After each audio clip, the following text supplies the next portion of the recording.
You're watching the Cannabis Broadcasting Group here at cbgtv.com. So what are you doing? Nothing. Nothing? Why not? I'm trying to get on this Lifestyle Radio website. Sounds like a cool website. Yeah, it's alright. Oh, wait, I might have it. You might have it. You're listening to Lifestyle Radio. The opinions expressed during this show are those of the individual participants and do not necessarily reflect the opinions of their associated organizations or Lifestyle Radio. You like music, you like weed, well, we gonna be good friends indeed. This is not much I like more than smoking trees. They'll make you dance the do-si-do and teach you how the chiva grows. Smoke a bowl on the 420 radio show. On Lifestyle Radio. What'd you think of that, man? I didn't really see anything. You weren't looking. I saw my picture like an idiot, but Yes. other than that, was I supposed to hear anything? You didn't hear it? And I also look quite different, apparently. Yes, you do. You do now. That's funny. I went through all of your profiles to find the perfect pictures. Yeah. And that's the one he picked. Yep. Well, that was, I think, after a yoga, or something like that. That's when I was actually being healthy for a change. I haven't been healthy in a while. Why be healthy? I was gonna. Oh, it's just time. It's for me. Yeah. I feel better when I How do old it. are you now, Len? I turned 50 in May. 50. Really? Yep. I thought you were younger, dude. I thought you were in your 40s. Most people do. Now I turned 50 in May. Wow. I turned 60 on next Friday. So some of the stupid fucking shit I take every day must be doing something. Eh? Well, what do you take every day besides pot? Well, I take. Let's see. 2 grams of fish oil, CoQ10, curcumin, magnesium. Does the fish oil help your joints? I hear it's supposed to. Yeah, it does if you take the right stuff and enough of it. I take zinc. I take prostate formula, which is basically zinc and saw palmetto. What else do I take? That's just because I'm getting older and just why I have prostate issues. Prevent it. Jerk off once a week, you'll be fine for the rest of your life. I don't know if that's true, but anyway. This is fun though. What else do I take? CBD soft gel in the morning. Well, I'm gonna Quercetin. once I have that stuff available, I'll start taking Vitamin D. yeah, really. You don't take a multivitamin? You take them separately? I should take my vitamin B complex and my multivitamin, but I kind of take a lot of pills, and those ones kind of just put me over the edge. They just, I don't know what, they just make my stomach kind of, I should take them though. I've not had any luck, meaning it didn't do anything for me with multivitamins. Well, to be fair, I also take a protein shake in the morning with it. I think it does have some multivitamin shit in that too, to be honest. So just like my mom used to wake me up growing up every morning with my Ritalin and my Dexedrine, whatever else I was on. Yeah.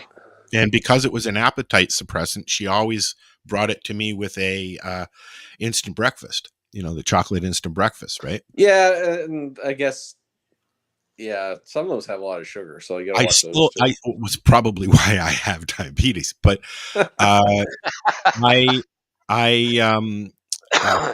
it got to the point where I was not eating, because they're both appetite suppressants, right?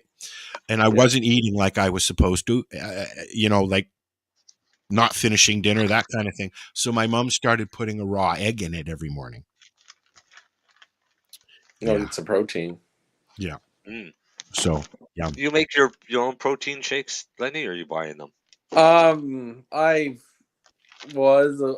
couple of years ago, I made my own. Oh, you mean like make my own protein powder, like my own formula? Well, no. Do you make your own protein shakes, or you go into Booster Juice every morning? Oh no, I make my own. Oh, okay. I like Booster Juice, but there's no offense. Anything with juice, it's not good for you. Tastes great, but juice is not really that good for you. Hello, Janice. It spikes your insulin, right? It's just you Oh, need, yeah. and that's why as much as I love it, it's not good for you. So that's why I avoid it. I just don't want to waste my money if it's not going to work. Well, it's not going to work. To me, it's a treat. It's like a Yeah. nice thing. Like we make smoothies and things. Actually, I was thinking about this the other day. The protein powders and stuff like that, where are they derived from? Depends which. Some's like from whey, like milk products, and some are encased and things like that, and some are from So like do pea they- protein, like plant. So do they? Right. So do they have them differentiated of which ones are vegan? I believe so. Okay. So now people that are using crickets in I've food, heard about this. Yes. do they consider that as vegan? I don't know. I don't really know too many vegans. They're not really that fun. I would have to say no. I would say no because that was a living thing, right? All right. So where they're I would trying to assume a promote- vegan. I'm assuming a vegan does not eat crickets. If I would just make the assumption, I don't really know any vegans. Oh. I know some vegetarians. We need a vegan to chime in because my next question would be, what about the color red? Red doesn't work for me because of my ADHD. It sets me off, the red food coloring and stuff. Well, there's a lot of people who are True sensitive red to food coloring comes No, from it's a bug. because it's actually colored it? by ants, or yeah. It's a little I beetle. didn't know that. I didn't know that. The color red, it comes from a little beetle. Wow. Wow. The other one, some of Wow. them, I'm not necessarily titanium. believing Have it. a life? What? Don't you have a life? Who, me? No. I get That's high it. and That's, think is that that's Al? screwed up. Is that Yeah. Al using a button? Yes, it's me. You again? Oh, God. We got to take No, that thing. diet's really weird, and it is, I think, really complex and individualized. Like the people on these like straight meat diets, some of them are doing extremely well and extremely healthy on it.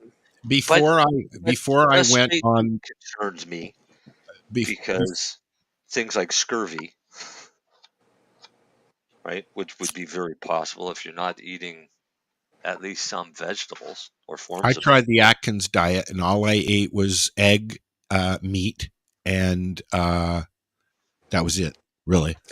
Well, they claim if you eat some organ meat, like some liver and stuff, they claim there's enough iron and shit.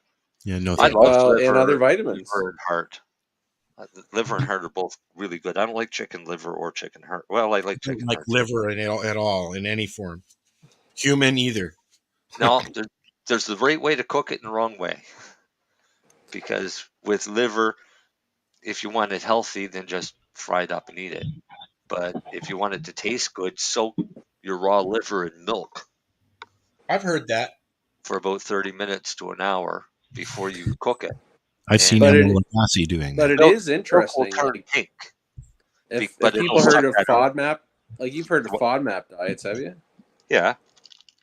And different things like That's that. my but, diet.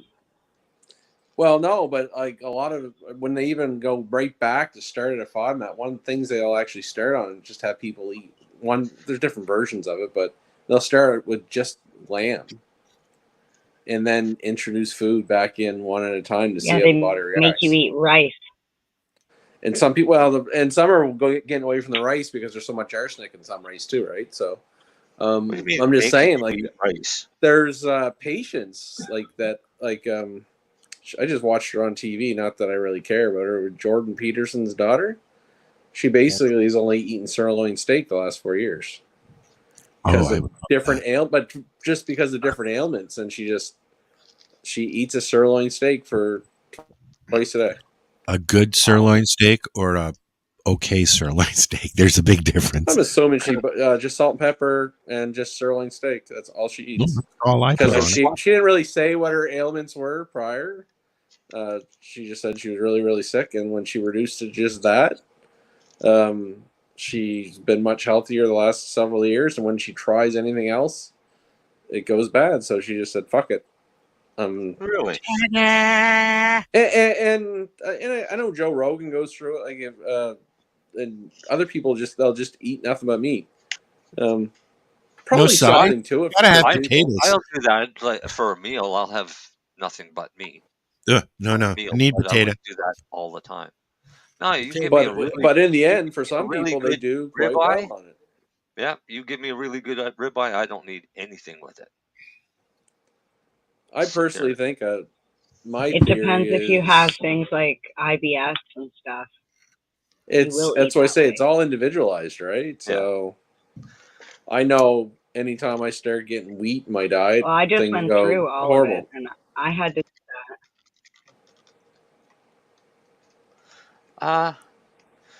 The only things that bother me in my diet is dairy. Yeah, dairy. But you know what? Dairy isn't so bad now. Although if I eat real cheese, I get gummed up and it's bad for a week. But I recently started eating lactose-free cheese. Yeah. And lactose-free sour cream. Excuse me.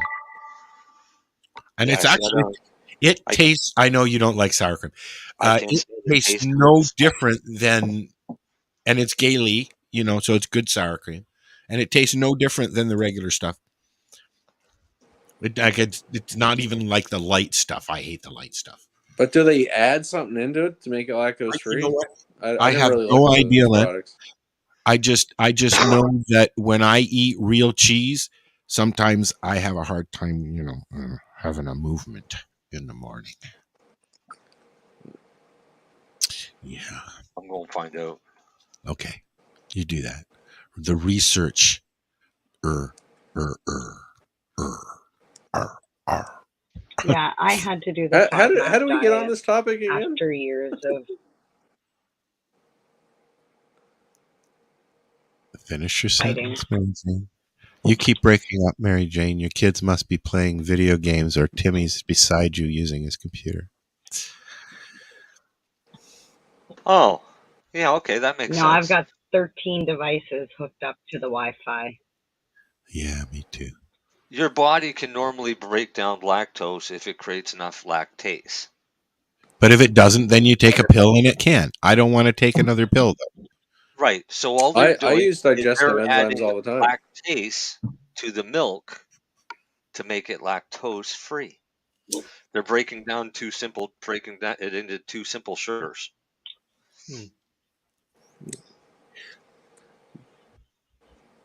So yeah, they're just adding lactase to the milk product. So the lactose free cheese just has lactase added to it, probably. To remove the lactose, to break the lactose into two simple sugars. But it's still there. Yeah, Correct? but but think of it as a chemical chain, and this lactase goes in and breaks the. They chemical added the chain enzyme to lactose. it to already break it down. Is that what you're saying, Marcel? Yeah. Right. Yeah. Okay. That's Makes kinda sense. cool. Yeah, it makes perfect sense once you read it. They would add that to the lactose-free milk too, and then you just drink you're really just drinking regular milk. They would add it to regular milk to make it lactose free. That's what I mean. Yeah. So I don't all it drink is much milk anymore. Anyway, I kind of got off don't milk. But I'd like to Oh, have ice cream or a milkshake now and then, though. I mean, yeah, I love I'm not milkshakes. insane. Chocolate milk and things like that, but the only ones really that should have been drinking milk were cows. Cows, yeah, that always seems weird. We're the only mammal that consumes the milk of another species. Yeah, exactly. You imagine would bears go to cow fields and milk the cows. So do you want to give everybody a Darcy update? Darcy update. I talked to Darcy yesterday, but he was pretty tired. But he's been wheeling around the hospital and stuff, and pretty much visited every day. Back it up a bit.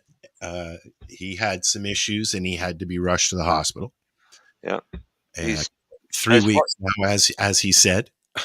Yeah, they've taken him down from the ICU to the next level down. So he's still under a watch. He's got to get a few more tests, a few more scopes. Hopefully not another surgery. And then, but he seems to be recovering well. I think he still has a feeding tube because he still can't swallow. Oh, well, that sucks. Yeah. So it's really irritating for him to talk because he's got a tube running down his throat. So I told him they should just put a hose and a tap into his stomach and pump food directly into it that way through his stomach. He's already got enough holes in it now. Well, I'm glad he's all right. Yeah, well, he's getting there. He's once he's able to eat real food and they take that tube out, he's going to improve immensely anyways. Yeah. Because you can imagine how much weight he's lost when he's only being fed muck through a tube. Hey, Len, what's a good antibiotic for an ear thingy going on? Like the polysporin eardrops? Oh, you're talking about eardrops? Yeah. Honestly, most ear infections are viral anyway, and they go away within 7 to 10 days anyway. Well, I'm hoping. I split another. But it's true. Most are viral. They'll go away usually. Like the problem with the drops are usually the infection's way more internal, and the drops can't even get to it, right? So that makes sense. Yeah, that makes sense.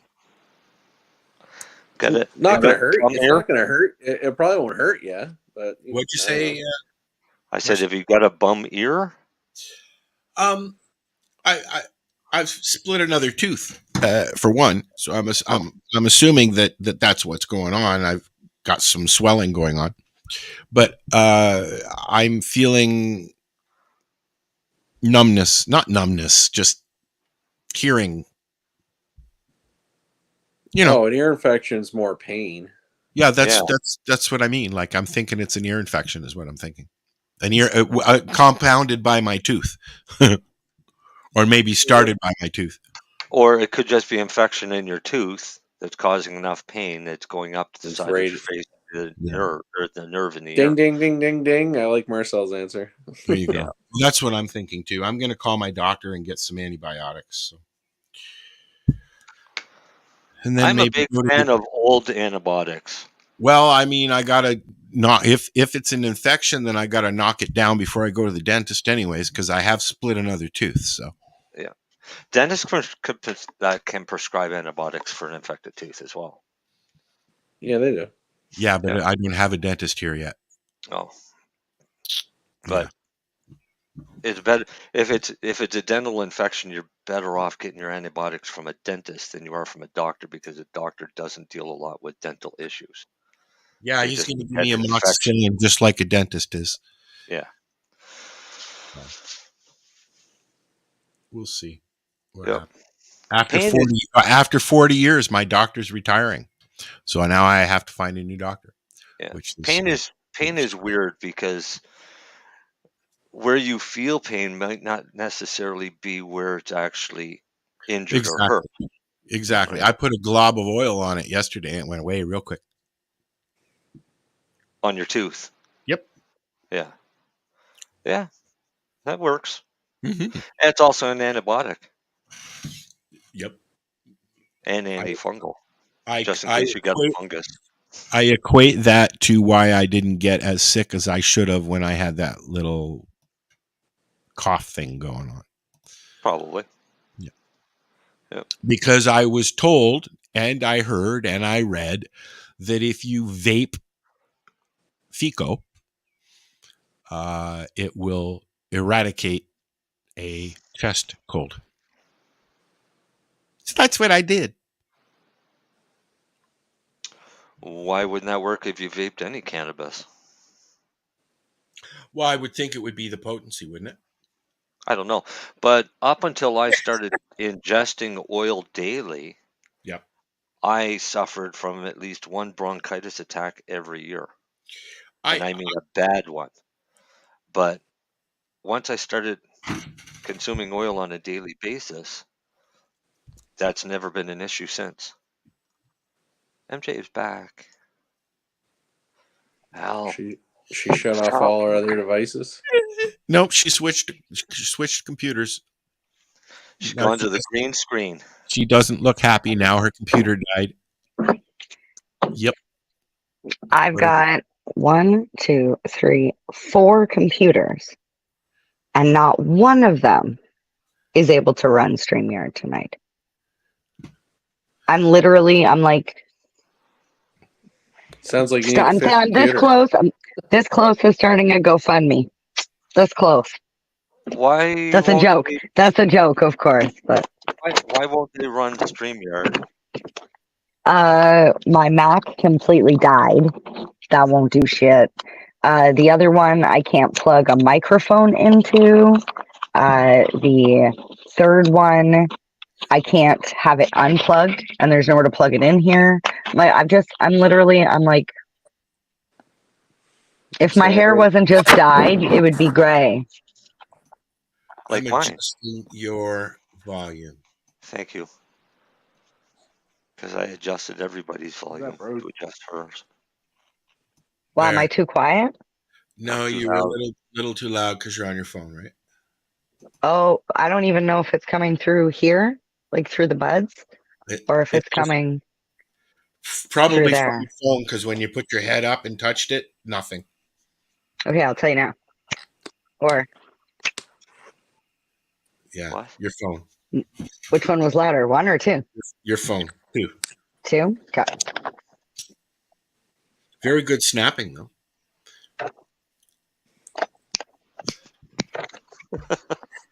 Everybody snap their fingers now, so they can do it. I don't know if I can anymore. Oh yeah, you can do it. A little bit. Pretty weak though. Oh no, that's terrible. Now how am I supposed to share the photo I wanted to share with you guys? I can't because I'm on my phone. I don't know how to do that. Yeah, I'm on my iPad. There's limitations like doing this not on a laptop or a computer. Oh really?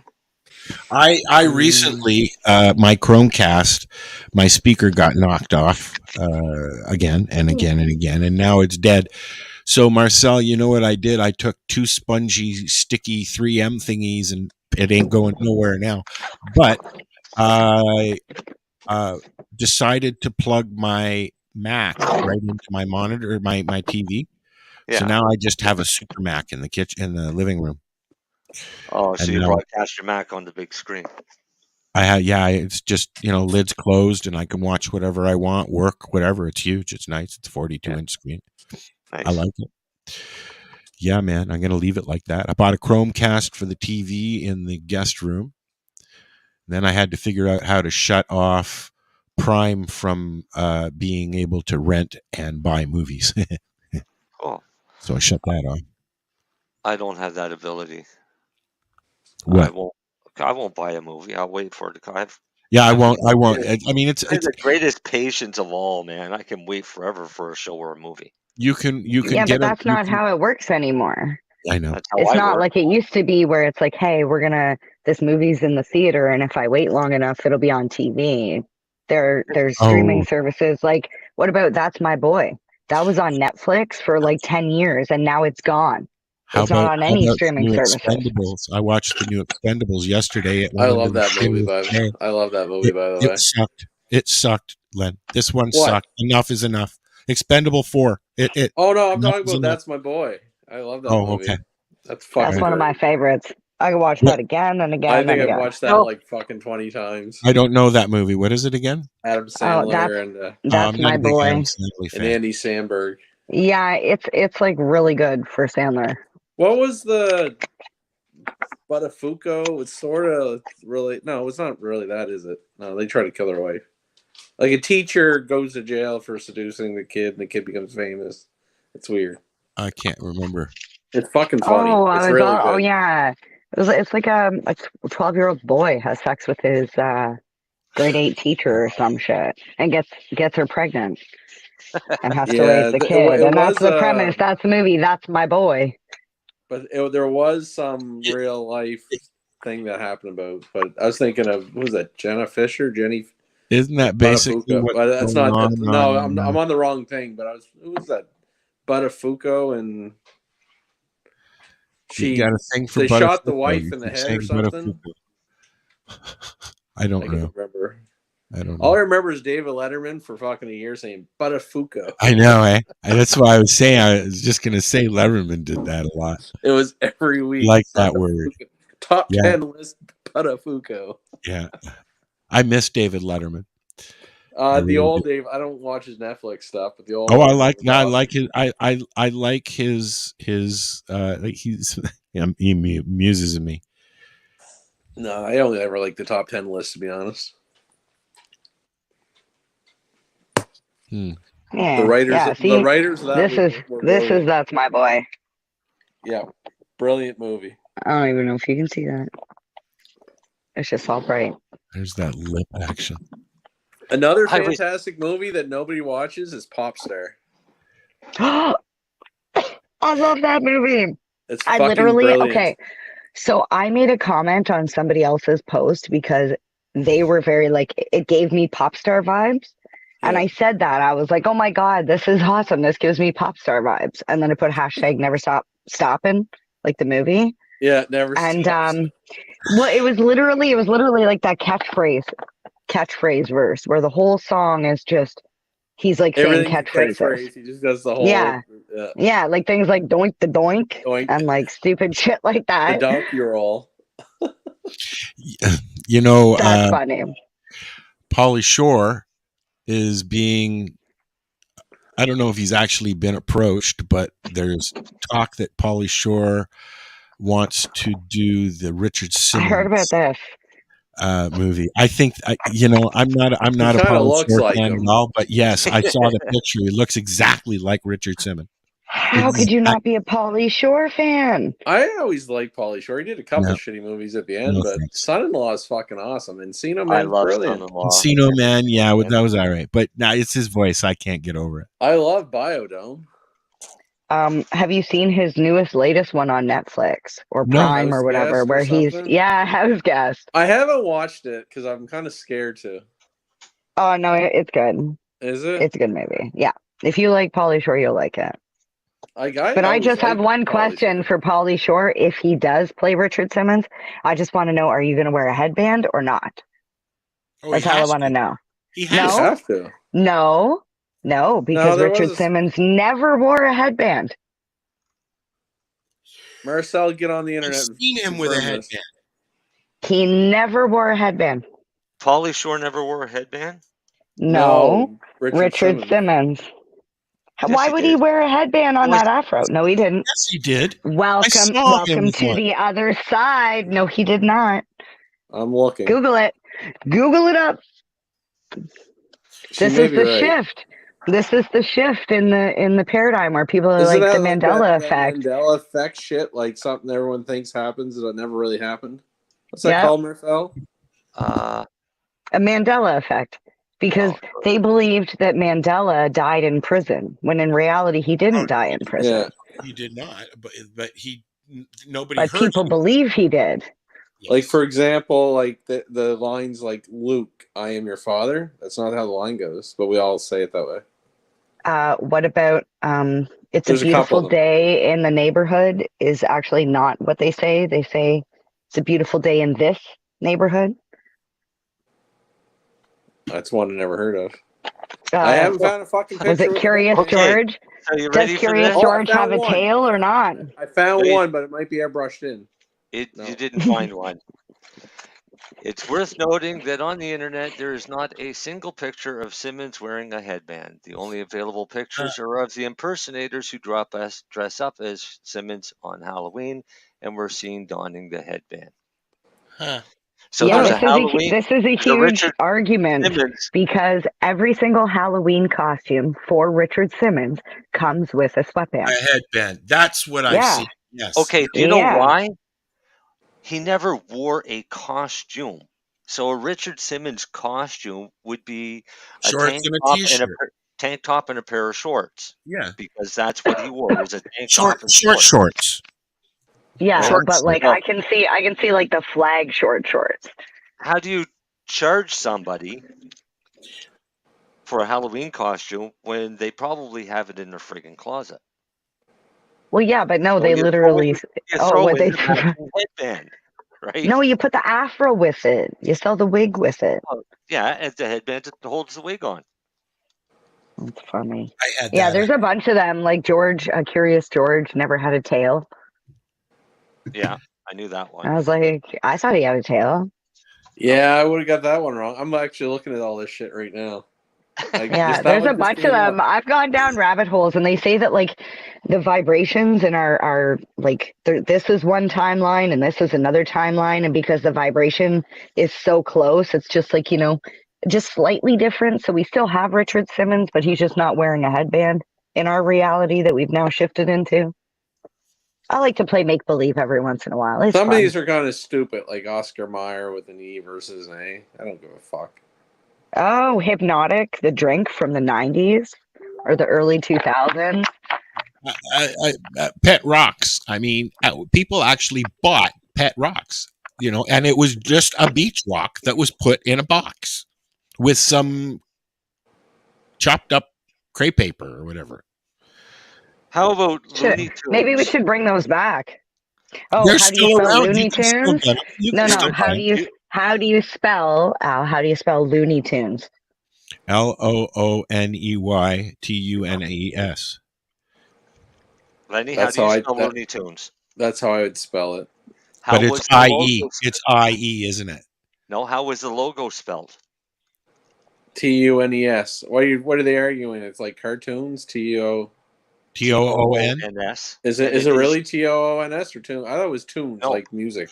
It is tunes like music, and that's what it was meant to be. But everybody remembers the logo as tunes, as in cartoons. Well, yeah. But it That was makes never that logo. It was always TUNES. Oh, really? What about Fruit Loops? How do you spell Fruit Loops? There's another good one. OOTES. It's OOTS. Is it? Oh. I would have went fruit, like real spelling. These are things that people argue about all the time on the internet. I would never argue. It's just kind of interesting when you really stop. Yeah. Well, we're not arguing, no, but they do. Yeah. Fruit Loops is spelled with two O's, not UI. Yes. hmm My favorite is the Britney Spears one, the one where she wears the one-piece bodysuit. Everybody remembers her with that like microphone thing in the video, and you can watch a million of you can go find the videos. She's never wearing the microphone. The only time she ever wears the microphone is on stage. So I'm convinced that people just have seen her on stage so much that they just assume that that's what it was, because that's what we remember. But how much can you really trust your memory? It's hard to trust your memory because your memory will make up things to fill in gaps. Mm-hmm. Well, they say every time you recall a memory, you are basically bringing it back, and you could alter it when you bring it back and think about it. So that way, the next time you think about it, you don't remember it exactly the way it happened. You've now remembered the altered version. That's Right. the same thing as if you tell the same lie enough times, you'll start believing it yourself. Yep. Same thing. Well, I actually tried that theory with an instance that I had with my mother growing up, that it was You were like very lying. traumatic. You were lying to Um, her all the time. no. It was like an abusive situation, Well, and I this one, wanted to change the narrative. So I just read I a ended really up adding crazy like one. Nerf guns and all kinds of like crazy things to my memory. So I'm like, I don't even remember what happened that day anymore. This one I would have totally got wrong. The Snow What White, is it? Snow White, like mirror on the wall. How's it go? Oh, I heard this one. I didn't know this one. Mirror on the wall. Do you guys agree with that? Mhm. Yeah. Yeah. Apparently, it's magic mirror on the wall. Yeah, magic mirror on the wall. Is it I Magic didn't- Mirror? Well, that I- Yeah, sounds okay. familiar. So why did they make a movie called Mirror Mirror and not Magic Mirror? Because they fucked up apparently. Because Because they the thought timeline it was shifted. Mirror. No, they thought it was Mirror too. But it's just crazy. But like, I just read the Star Wars one. It says, "No, I am your father." There is no Luke. I am your father. Yeah, I know. Everybody says That's Luke. to me the most famous one. Probably because I'm a. Everybody's looking at each other. I'm happy now. Jeez Louise. Oh, I'm gonna mess it up. This shit's fun. I can turn this All way. right. So I went to Elevate last week. You guys didn't do a show, right? We were going to, I and then, couldn't. and then Marcel thought his house was going to blow away, so we didn't. Oh yeah, that's Oh, right. Oh no, yeah, I Right. had that shit too. Yeah, my Yeah, house. that's didn't right. blow We had away. that storm. It was 2 weeks ago. I couldn't do it, but yeah. So no, we okay, had a storm. Elevate. Yeah. So I went to the Elevate Expo. It was the first year for it. But I will say it definitely didn't look like a first year event. Oh well, that's good. Like I've been to many events and like, you know, the Indigenous Cannabis Cup the first year. That felt like it was a first year event because there was a lot of like kinks that they were working out. This one didn't feel like it was a first year. It definitely felt like they're experienced when it comes to throwing events, so that was nice. But I actually ran into a 420 radio listener who was like, she was sad because she said she didn't know where to find the 420 radio. She's like, I used to listen to you guys all the time, but I haven't listened to you in a while because I don't know where to find you. And I was like, what? Who was it? Do you know? That's actually what I'm looking for right now to see if I can send a photo. I believe she was the lucky winner of the Zenko vape as well, which I was like super jelly about because that was the one I was hoping to win. But they did this thing one day where they did terpenes and explained, I think it was called Terpenes Unleashed. But the thing that I really liked is they had set out on tables the different terpenes. So for example, like pinene, it showed every herb and spice that has pinene in it. So I found that really interesting. But the thing I didn't think about before all of this is, like, for example, that bead caryophyllene or caryophyllene. Beta caryophyllene. Okay, so I'm looking at it now. I see Swiss chard, chamomile, rosemary, figs, spinach, cinnamon, black pepper. These are all things that I don't like and my body doesn't like when I eat them. So looking at these things, I'm like, well, if you can identify the foods that you like to eat and the spices that you enjoy from these tables, I was like, oh my God, maybe you could figure out what terpenes your body wants too. Could be. Yeah, it's a little bit more. I'm going to rein the parade down on the terpenes a bit. There's a whole lot of other chemicals in there that affect the taste and smell, like aldehydes and esters, things like that. Flavonoid. Flavonoid. It just everyone, like, the terpenes are a big part. Don't get me wrong, but there is kind of more to it. That's all. It's a fun thing to talk about, but What's the terpene that gives magic mushrooms their flavor? Because I don't like that. Yeah. That's a terpene I don't like. it's called poop. Yeah. Leaves a shitty taste in your No, mouth. it's just funny. That's why you make capsules. But guess what? When you burp, you taste it. Yes, you do. I never eat that much. I only ever eat like this much. But Baby amount. here's a cool trick. If you make a capsule, put ginger in it. Oh, shrooms? Why? Yeah. Because the ginger will counteract the nausea you get. Yeah, from the, that's a little trick for a lot of people. Like, even Oh, if you don't want to be How that much? fancy, go get ginger Gravol at the pharmacy. Yep. Ginger is amazing at controlling nausea. There's a lot of gingers. If you there's a lot of combination herbal medicines that have things for your GI tract. Yep. Good, like a lot of zinc carnosine That- helps your barrier tract. I'm but interested in that ginger is because I amazing. usually wake up in the mornings feeling nauseated from the diabetes and the metformin. Ginger. Okay. Do you like ginger? Do you like ginger ale? Yes. That was when we were kids. If we ever got sick, that was the first thing that we would get is flat ginger ale. Yep. That's the. I still like even- ginger ale when I'm sick. Even still So do now, I. when I get sick or I feel like I'm getting, Even a though cold, there's barely no just real like- ginger ale in it, but it still works for me. But I cook with a lot of ginger too.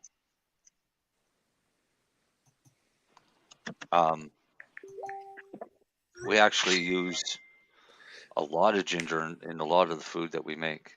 But I'll tell Only- you one thing back to sorry not to go interrupt you. I apologize, but back to Mary Jane's comment about like it's rare to find a like a cannabis that doesn't have high beta carotene. It's so high in so many ones. Oh yeah, I don't know who that is, Mary Jane. it's high in everything. Me either, but you gave me a really awesome compliment. So, thank you. And I also sent a couple of the tables too, so if you wanted to show those, or at least you guys wanted to look at it, that's what they did for the I can bring it up. Yep. like for but I the am terpene noticing like stuff. the weeds on like, and I'm not gonna say like the ones that people find really like hits them differently or really into it, or the ones that basically are not limonene, myrcene, or carotene, which is basically like 90% of the weed we all smoke. But when you start seeing the terpenolines and the Nerodols, the linalool, things like that, it's just kind of funny. They're the ones that people kind of. Oh, now she leaves. I pull up. No, She's I'm she's coming. I think she's trying to show her picture. Here, I dropped Right. my doobie. So here's the first picture. This is from Yep. Elevate. Where was it? Toronto, wasn't it? Where? Yeah, it Yeah. was at the Mirage Banquet Hall in Toronto, kind of like a Etobicoke area. Cool. Licensed? Beautiful spot. Yeah, it was all legal, all LPs and retail and bud tenders and Cool beans. And you saw a lot of people we know, I'm sure.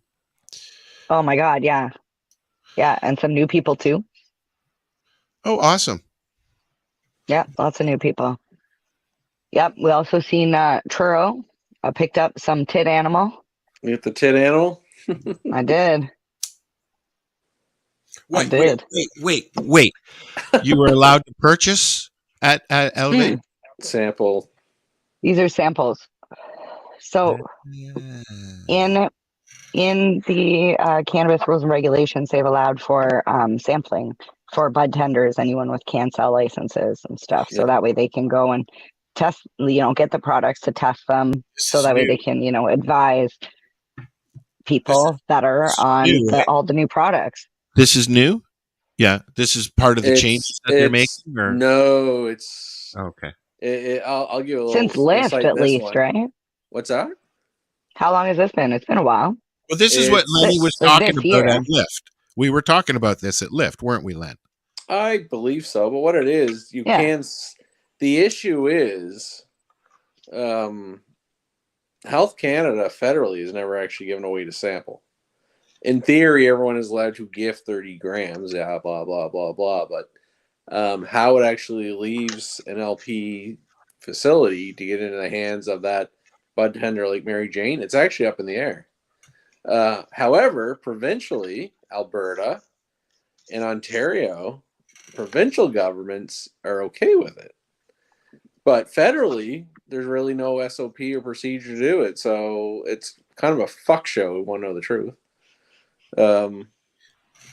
But you can't consume on property. That's up to the facility, like kind events. If it's outdoors, if there's yeah. an outdoor designated smoking area, We're getting Yeah, close. We're getting close. Yeah, so it's the part that still frustrates me is because we're still working within bylaws and stuff like that. And the part that's so aggravating. Okay, I don't even drink, but if I did, this would piss me off. Okay, I can have a joint now, yeah. but I have to finish my joint and go over there into the bar area and have my drink. But I can't take my drink outside the bar area, and I can't have my you don't think I'm educated enough to consume and hold both at the same time? No, it's the rules and regulations. Doesn't think you're smart enough. Cheers to rules and regulations.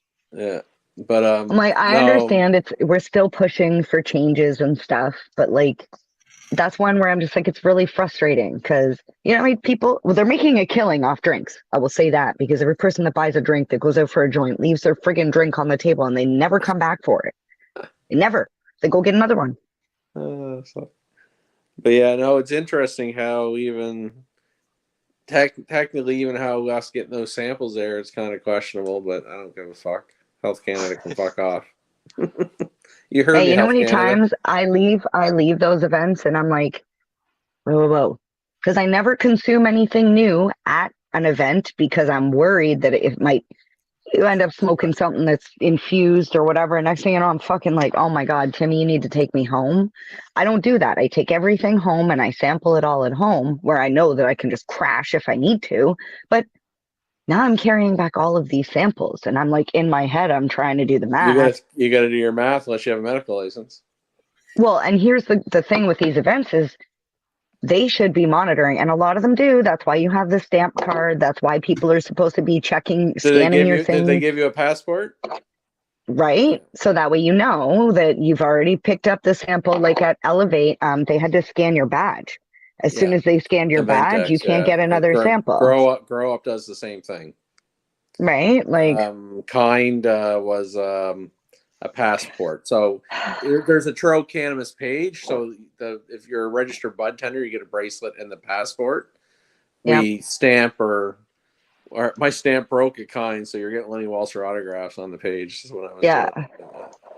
Basically something to mark that you know you've given them something and they can't come back and get another. Can I ask Mary Jane a question? How many of them had excise stamps on their samples? Of the what? How many of them have the Canadian excise stamp on their sample? That's a good question. Because I have got a defined ruling from CRA on the sampling. Well, I will say, and they want their motherfucking tax. There's so many things that we need to change with these things. Like you were saying, yes, we get a passport and we get but you have to then also educate every single person at your booth what you're supposed to do when a bud tender comes up and says, hey, I'd like a sample. There were booths that I went to hand them my card and they're like, what am I supposed to do with this? And I'm like, you're supposed to stamp it. And they're like, I haven't been stamping anything. Were we supposed to do that? Well, and they're looking around and I'm like, and then you get to another booth. You don't, to be fair, well, no, it wasn't Elevate. It wasn't Elevate. The sending and not educating their staff. Well, and that's where I was getting to as well. Like, when we were playing with another team, like this is, I'll tell you, this one was at Kind. The other one that I was talking about was not at Kind either. Yeah. But when we were at Kind, we were playing spike ball with these two guys, and they're all in Teapot gear and whatever. We find out they don't even work for Teapot. They just are there helping as like promotional. Because I get it, like you need extra hands, and their job is literally just playing spike ball. They don't need to talk about the product. They don't need to know anything about it. They're just there like to bring the fun. Marco did that at Treating Yourself. With what he did was he had a whole bunch of people from the community man the volcano booths or the tables, and they all wore volcano gear and stuff because Volcano gave them gear. That's all it is. Wait, which one is it? Is it this one or this one? Holy! What's that? There should be a stamp right over top of it. Greg, Or you mean see that this little ugly thing? thing Yes. from Churro Cannabis? Compliant, motherfuckers. Let's see. I don't see any on this one. That one. And Do you know what gets me? At least this is a package, okay? Package. Maybe they don't have that thing on you have it, some but people like, not in a package? Ooh, even worse. I'm like, let me take the sticker out Don't because say I'm who like, it is. I'm not trying to get and anybody. that's what I'm saying. I'm gonna take the sticker out so you don't know what company it is. Yeah, but like, that's like. Was there an But this excise is- stamp on it? No stamp. There's no fucking label on it. It's a baggie. I don't know what this is. I don't know what this is. Wasn't it How on am I the supposed card? to sample this? No, it's a sticker. This is the back of the sticker, and the sticker is just their logo. It'd be like Toro giving me a Toro sticker in a bag with that's some bud. that's a surprise gift. Yeah. Oh, thanks, but that's not what that the is something purpose that of pisses me this. off with Health Canada. Like, Like in the end, everyone is like sampling. those are all from the same. They know everyone's sampling, but they won't This tell one came in anybody a how to paper do bag. it or how they wanted to do it. They like it's your own internal SOP. Wait, that's just a pre-roll? That's a It's just a click or is pen. that a syringe? Oh, Yeah, it's a syringe. I'm like, So- do any of these have those things on it? Oh, I found one. Cushcraft. Good for them. Yay, compliant. Yeah. Oh, this one has a torn label. I don't even know what that is.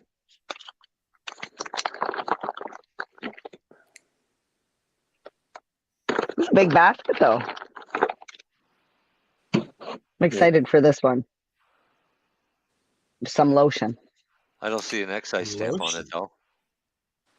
No. Full spectrum CBG and CBD plus THC pain cream. 250, 250, 250. But yeah, those poor motherfuckers. Wow. For CRA. Oh, here's another one. Look who it is. Well, Is actually, it they're not- Donair? What is it? Churro. No, but what's Another what's the- tit animal. Oh, you got two of them, did you? Oh, Yeah, good. Oh, that must another be Mac. churro. Yeah, that's Mac and cheese. an old one. I think Jen had some extra stock. She did. She was like, "Here, go hand these out." I was like, "I'm going to the smoking section right now. Give me those." Yeah. No, we were smart enough to at least consult CRA on our sampling, and they're like, Yeah, you don't there's have to. not many in there. You know, like there is a federal 2.3% tax besides the excise tax that LPs pay, so we don't have to charge that to ourselves, but they want that buck a gram. Really? So Yeah. every gram you give away, you have to pay $1. To CRA, yes. Holy It's fuck! terrible. Now, here, listen. I'm fucking telling everyone. How do you think those LPs are getting that out? Oh, I know how they're walking out the door with it. Yeah, there's no there's no way you're not supposed to do that. Oh, I know you're not supposed to, but that's exactly what's happening. So It happens eventually, every Health else. Canada is going to come around and is like, so where'd you put those things? What most of them are doing, which to me is two rights don't make a wrong. You have to you have to what do you call it? Validate even samples. Like you have to show that where they are. You and- cannot have a gram. Well, you have to document count for every all gram. product. Wow. Every gram is accounted. Everything that It goes would, in the it would be garbage is no counted. different. It would Really? be no different than if you were making cupcakes or a cake factory. You still have to count for all the flour, all the sugar, all the shit. If you damage it, throw it out, No. whatever. So what a bunch of them No. do is try Not to do quite. it for their own medical licenses, which is stupid and not right. Because technically, you're not supposed to use a medical license to go give away a recreational product. Yep. Defeats the purpose. I think a lot of them are, unfortunately, Health Canada get a procedure. They're fake destroying it. Yep. We just destroyed 500 jars, and they give it to their sales reps. That's not what Churro does. But So why can't they do this with the basic public? Do what? Samples. Sampling. That's the way the provinces approve the samplings for bud tenders only in educational purposes.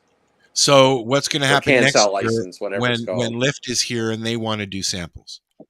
Well, they did samples. They can what, but they have. But it's only 2 can-sell bud tenders, technically. That's redundant. You want to be able to give samples to the public who is using this. That's what I'd like to do. Yeah, it's honestly part of the reason why a lot of people have gotten their can-sells in the cannabis industry, because they want to go to these styles of events, and there's another divide that's happening too within the industry, because you have working bud tenders that are trying to get knowledge and going to these events, but they can't because there are other people that don't have bud tending jobs, but they just got the license to go get free shit. Like, this was one event, boys. This was one event. And I went one day. I didn't go all 4 days around to every booth. That was one day. And I didn't even hit every table. My goal was to hit every table and get one sample from each table. And I couldn't even do that. And I still left with this much. And people are going to event. You, Mary Jane? Oh, maybe you were there as media anyway. Yeah, we went to media. And but for the bud tenders, was it free? The Elevate this year was free. I don't know how he pulled it off. Kudos to Jazz. He did a great job, but like, well, it wasn't free for fucking me. That's why. That's how well, from what I heard, you should get a very nice ROE. So at least that's what we talked about in our discussions through the podcast, is that he built a model where he'll end up ROI. That way he'll be able to like purchase product for his store from your store or from your thing or whatever. So, oh no, it's part of doing. I wasn't shitting on Jazz. His name's Jazz, right? Yeah, on Jazz. But I will like. I'm just saying, like, we had coffee, tea. But I never met him. I've never met him. Well, actually, that's a lie. I met him at Kind. That's a lie. I didn't meet Jazz. That's false. Yeah, it was a very well put together event, and yes. I could see. I don't know if maybe he did it free this year just because it was the first year and to get like traffic in the door, but and like maybe next year it won't be free. He makes his money off like the way to make the money. It is off the LPs or whatever brands that sell it. Like, and for me as a LP, like obviously you would like the bud tenders to try your product, and hopefully they like it and hopefully they recommend it. Like, that's the kind of point. I would rather I think that LP Al should was saying, I would like to actually start servicing like the public. Mm-hmm. Well, yeah, that's what I mean. And you're going to have to start pushing that, buddy. Come on, you can do it, Len. Oh, I've been pushing it for 2 years. Well, that's basically what I do. I'm not sure when he's pushing much longer, to be honest. Let's let people know that. Well, Lenny, that's basically what I do with a lot of my samples, because, like, you know, in some of the doob tubes, there's 2 samples and there are 2 joints. I'd smoke one and I gift it to a friend, whether they're a bud tender or they're just an average consumer, so that way they get to try all this stuff too. Like, I think I just went into the local Tokyo Smoke here and dropped off some Donair Kush to the bud tender, one of my favorite bud tenders. He keeps me stocked on my teapot drinks, so we're tight. I heard teapot drinks are good. I haven't had one. It's the only place here in my city in Belleville where I can get the drink I want, so that's the only one that'll carry it. I just heard about the brand. That's the ones that are from like Maine or Massachusetts, aren't they? I don't know. I think they are. They're somehow tied to like a New England beer company, like financially. I heard they're a really good brand. I think that's the people who owns Twisted Tea. The people who make Twisted Tea. Is that who it is? Yeah, I think that's. I heard they're pretty. Yeah, it's a big beer company. That's. But I know oh, is it the Boston Beer Company? Yes, I believe that's it. Okay, so I will say I've tried all 3 of their beverages. The original iced tea. Oh, okay, I'll start at the beginning. The reason why I like all of that brand is because it's non-carbonated. And I have yet to find a drink that's cannabis infused that is non-carbonated. I'm like, if anybody has them out there, you have suggestions, please give them to me, because like I'm always looking for new ones. Al's been getting syrup from Tim Barnhart at Legacy 420, and he makes his own drinks. Okay, because I know Tim was doing iced tea, and he was doing carbonated drinks, but I found his stuff was very distillate-y. You can get like just the syrup, so you can make it whatever you want to make it into. Yeah, my fear is that it's still distillate, though. I get that. You know how I don't like anything distillate. I don't. Yeah, the best one I've had so far, and I haven't had this tea party one, and I can't remember, to be honest. I don't think it was carbonated, Mary Jane. Is it Senorita? It was basically a margarita, but it was made with cannabis. I'm a margarita whore, I'll be honest. It's my favorite alcohol drink on the planet. Like, I love margaritas. It was so fucking good. And they have a mango one as well. Ew. Spicy lime? They call it spicy lime. Terrible. No, they call it spicy lime guave, but it's a margarita. They're not allowed to call it a margarita because of the cannabis act. What does margarita taste like? It's tequila and lime. Lime and tequila and salt. Ew. You've never had a margarita? No. What? Wow. I don't drink. Stuff. Wow. The last time I drank was like 7 years ago. Yeah. I used to love tequila until I got alcohol poisoning off it.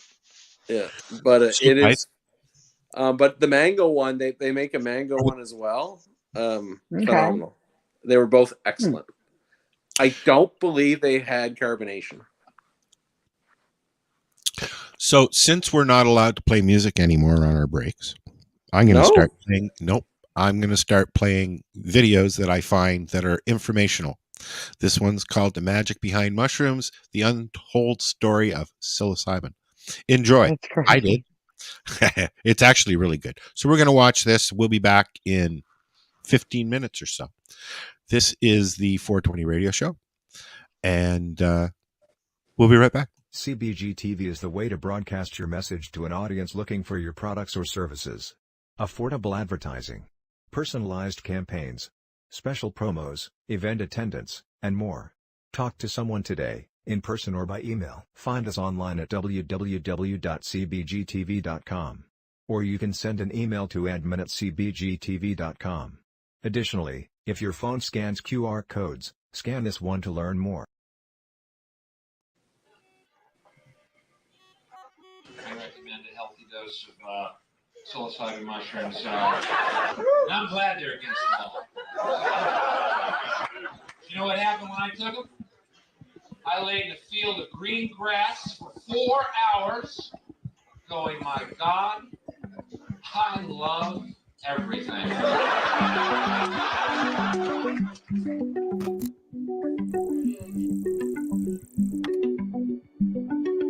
Psilocybin mushrooms are magical fungi that grow all around the world, even before Jesus was riding dinosaurs. Unlike most psychedelics, the psilocybin mushroom is a complete entheogen, meaning that you don't need to mix, match, cook, or extract it to receive its full effects. It just grows from the ground, ready to go, mate. Some evidence would suggest that the use of psilocybin mushrooms date back to 9,000 years ago, based on the art at the Tsili caves in Africa. The most common use for psilocybin mushrooms in ancient cultures was for spiritual healing and to communicate with the gods. However, not everybody was using mushrooms for benevolent purposes. Some written observations account the malevolent use of the mushroom among the Montezumanic people. Allegedly, during the emperor's coronation ceremony, many prisoners were sacrificed, had their flesh eaten and their hearts removed. Those who were invited guests to the feast ate mushrooms, which Diego Duran describes as causing those who ate them to go insane and many to take their lives. After the Spanish conquest, Catholic missionaries deemed all hallucinogenic plants and fungi as demonic tools, basically, which eventually diminished the religious use of magic mushrooms, at least in mainstream culture. But despite this, mushrooms were still used in some remote areas.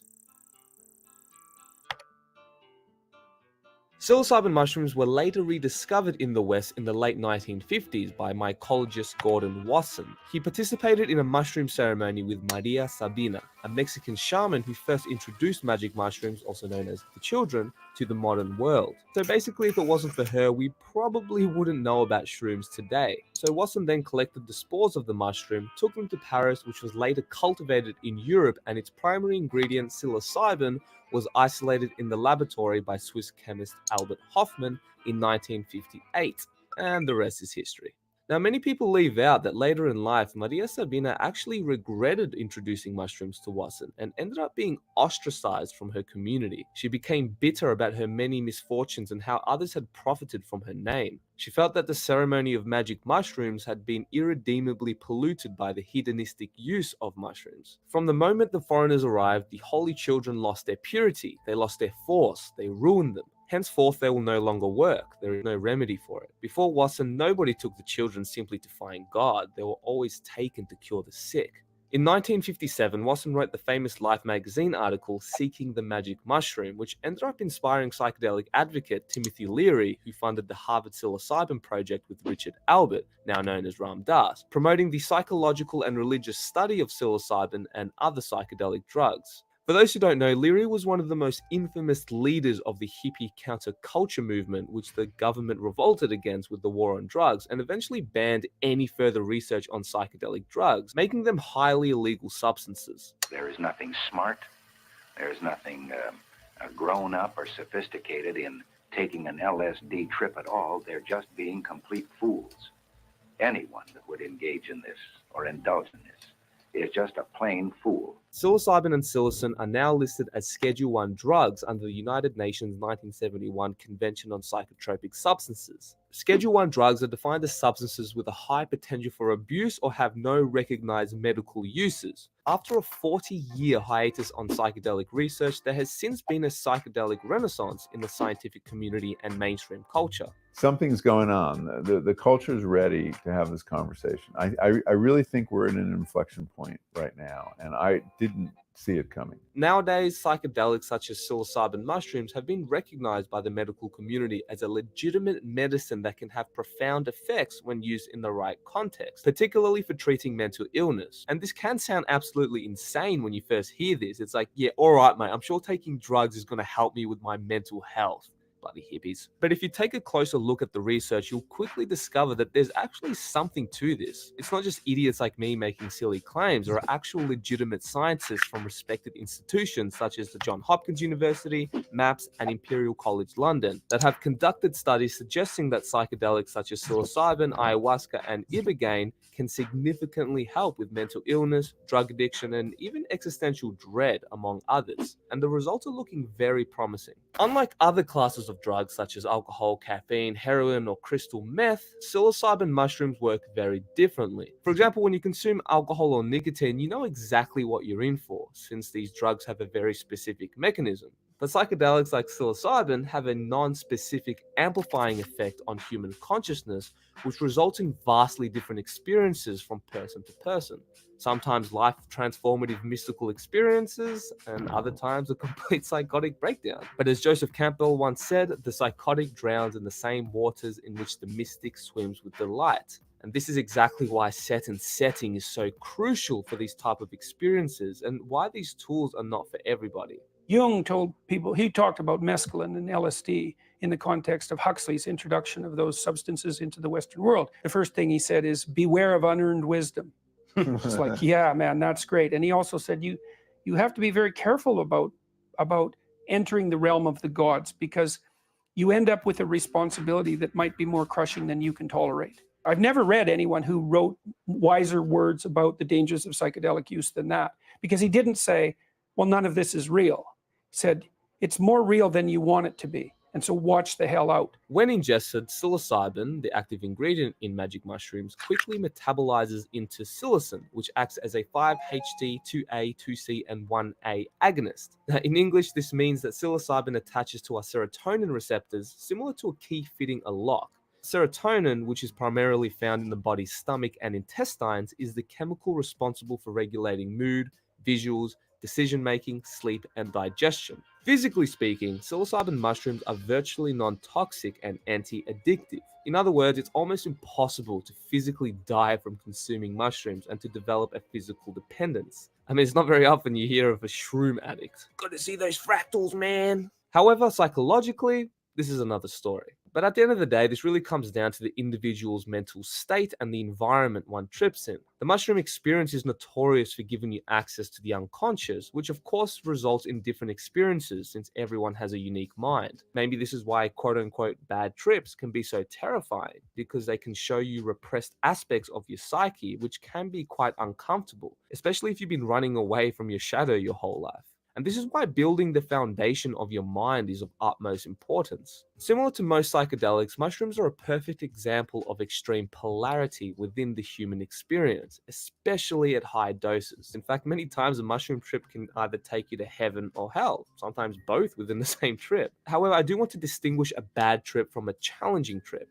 A challenging trip, which may be perceived as horrific at the time, can actually produce long-term benefits when integrated, whereas a bad trip can cause severe psychological damage, which may not be super common, but it definitely does happen, which needs to be acknowledged. We can't always pull a Leary and blindly worship the mushroom gods. We must stay critical and see things as they are. I mean, let's not forget that it's this sort of reckless behavior that fueled the prohibition of psychedelics in the first place. In the best case scenario, psilocybin has helped people with clinical depression, cluster headaches, bipolar syndrome, OCD, nicotine addiction, and even existential despair, which in some cases results in literally saving lives. Now, in the worst case scenarios, mushrooms can do quite the opposite and actually trigger PTSD, depression, and existential despair. Some people have developed full-blown psychosis, which they never recovered from, and others have even taken their own life. Psychedelics are no joke. And remember that we are just at the infancy stage of psychedelic research. There's still a lot that we don't know. But what we can say is that psychedelics are incomprehensibly strange and ineffable.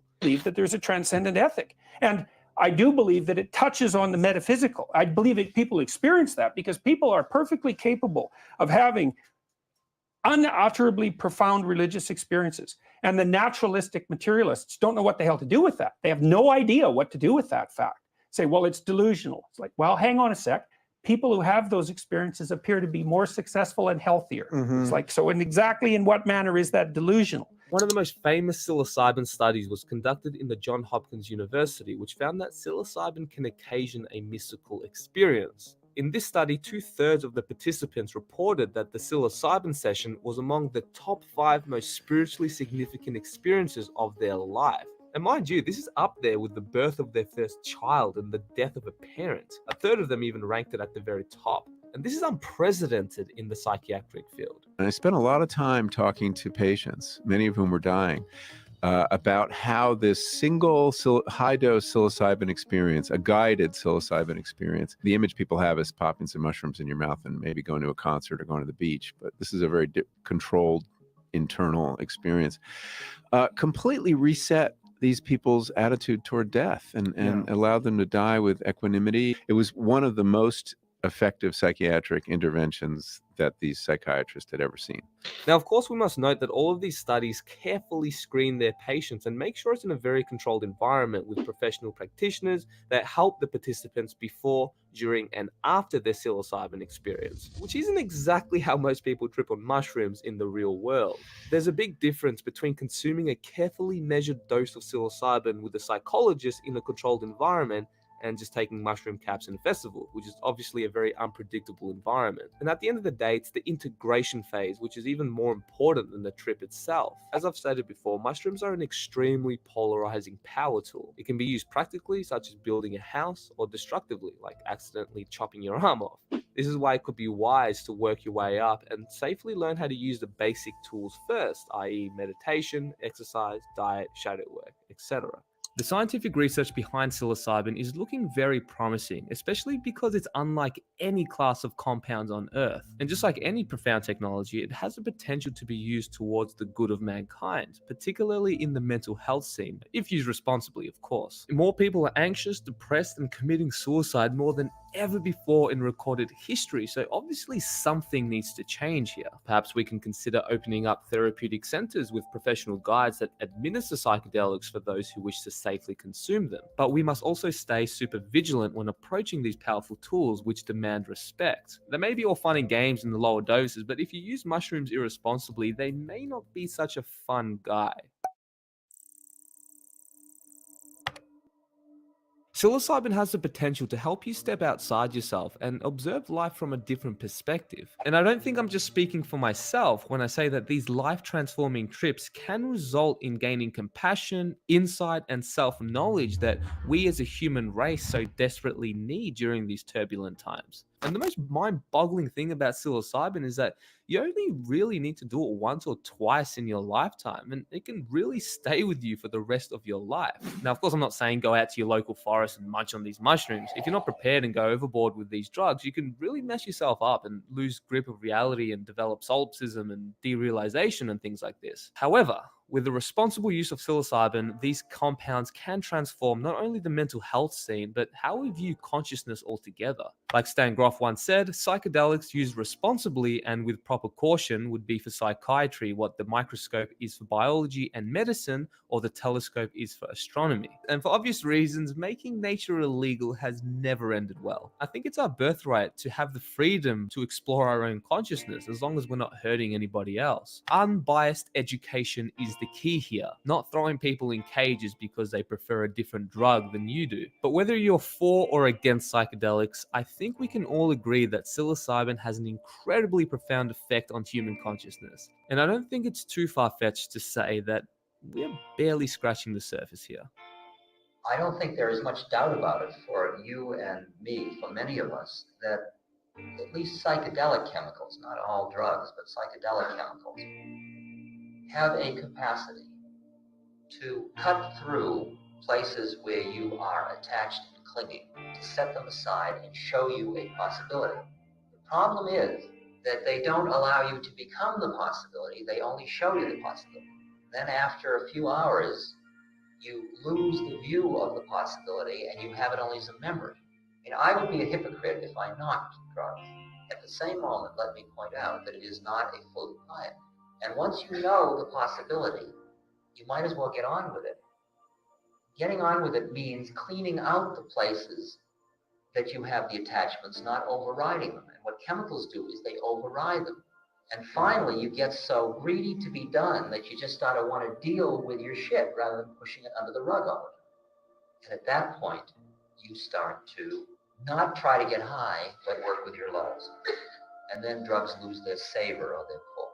For some people, they could be useful, but I don't believe that for anybody that's able to sit in this room and know what I'm talking about, they are any longer necessary. What's going on, everybody? It's Adam here.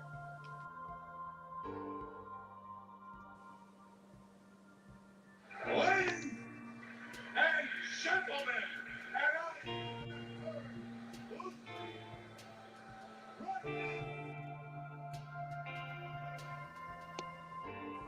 Hey, this is Cheech. And this is Chong. And you're listening to Lifestyle Radio. What is it? Lifestyle Radio. Say it one more time. 420 Radio? Woo!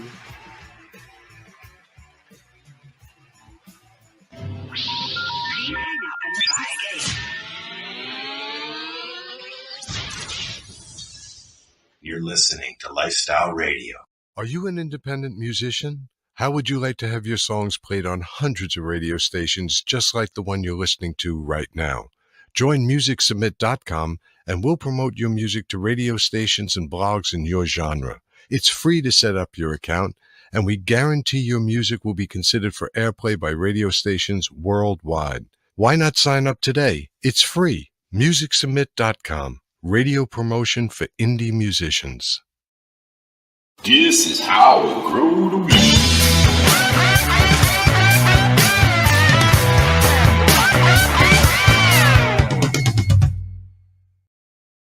That's the next one I gotta do. Dun dun dun. Hey, where'd she go? She was just right here and she left. So was he. Oh, he just didn't. He left his chair. Oh no, he just moved his camera. He just turned around. Yeah. I was watching YouTube. At the stage. And she's back. You were watching YouTube. You were watching that video? Did you watch it, Marcel? Yeah, I've seen it before. It's a good one. It's actually really good. Oh no, I watched it before. I've seen it. I just that's why I just I went and got a drink and just figured, let me check out YouTube for a bit. And some guy had a 4K thing of Cape Breton Island, so I just started looking at it. Which I don't know why. It's like I've been there many a time, so I don't know what to talk why. So no, you said 15 minutes, and I was like, yes, bathroom. The only interesting thing, I think they were from Quebec, and I was like, so we're going through the town of Baddock. Baddock, Baddock.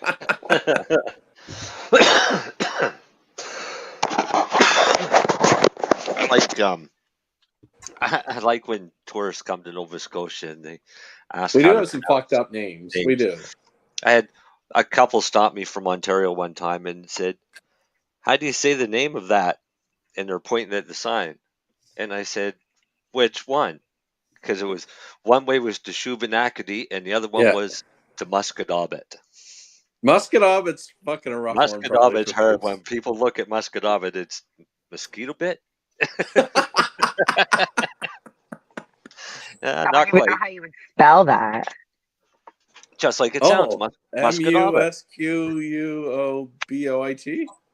Just like it I missed the sounds. D. Musquodoboit. DOBET. Yeah, I forgot the Q, U, or OB, or D, OB, yeah. But it's MUSQ, OD, Dobbit. OB, OIT, isn't it? Isn't it BOIT at the end? Yeah. Yeah.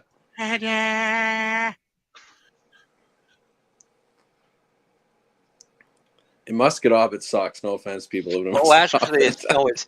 it's BOIT. That's why I said it's BOIT. Yeah. Yeah. I shouldn't say it sucks. It's just it feels so far to get there. But it's not that far, really. I don't know why. I mean, it just feels so long to get there, though, man. I felt that way about Belleville. Yeah, but What? I mean, Belleville's not far. Like 2 minutes, I'm already here. in Lenny's case, Musquodoboit Harbor would be a long way away. That's that. I Musquodoboit guess. Valley is only 10 minutes. No, I guess for me, I'm talking about Musquodoboit Harbor. To be fair. Yeah. Well, it's definitely a mouthful. Oh yeah. Tatamagouche is another one. Tatamaguchi, I've heard. Yeah, Tatamagouche. Kijamakuji. Yeah. Keji is really a really hard one. Fuck, people can't say churro. Well, yeah, that's I had a hard time at first with churro. I was like, It's the TRUR. churro. Churro. I hear. What's funny is that you can say just say churro. Churro. Like the food. Like the food. Churro. Yeah, they say churro. Yeah. Hey, I say churro and nobody knows the difference. Yeah, I don't know. To me, it's churro. I don't know. It's easy. I say See? another one. I heard churro. Obviously, the Nova Scotia beer. Maybe you guys aren't aware of it. It's Alexander Keith's. Just your. Yeah, I disagree with that. No, but famous wise, it's Alexander Keith's. Yeah, But I can I always should- tell when someone's from a kind of an Alexander Keith's. Yeah, Keith's. Get it? Keith's. A Nova Scotian basically calls it Alexander Keith's. No, a Nova Scotian just calls it a Keith's. Yeah, true. Give me a Keith's. Yeah, that's Yeah, fair. Me Keith's. Yeah. But when I hear Keith's, I kind of giggle. My favorite Nova Scotia beer was always Olin's. Olin's actually, well, in pharmacy, there's called interchangeability between drugs, right? Mm-hmm. So me and my buddy Chris used to just call it vitamin K and vitamin O. They're interchangeable.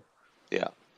But Keith's did change. It's not the same as it was years ago. Like it's more like a multiple product now or something. It's not. That's like Labatt's Blue has changed too. It's just not like it was when I was a kid. Olin's changed because when I come back from BC, I couldn't wait actually went to the liquor store at the airport and got a case of Olin's because it's unheard of in BC.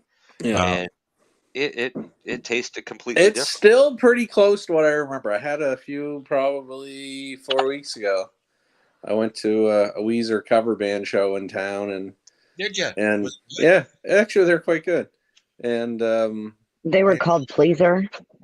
No, they were called the Corvette Sunset. Like they're a band out of Halifax, but they were playing a whole night of Weezer covers. Like they are a band, and this is just something obviously to pay the bills, probably. And it was fun. But I had probably half a dozen Olin's that evening. And a few joints.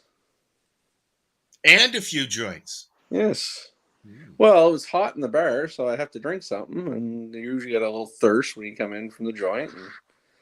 And I felt bad. It's like, I don't want to just drink water all night. And wash it down with a beer. Yeah, so I decided to have a beer. I didn't expect to have 5 or 6. Maybe it was 5. Where was it? Belly Up? Yeah, exactly. And I think that's Stella. Yeah, but I just decided, I usually get Jameson when I do have a drink, right? So I just decided that night, let me have a beer. It'll fill me. I won't really enjoy it. And fuck, I was enjoying those old ones. I don't know. I don't drink enough anymore. We were laughing about it the other day. About it's been so long since I bought some beer. And I said, geez, I said, I don't buy beer. I said, you like Stella? I said, we could always go get a case. Yeah, we should. I said, well, liquor store's right there. Pull in. Oh, no, we'll do it later. Yeah. That's what it is, because we don't really care. Honestly, I do.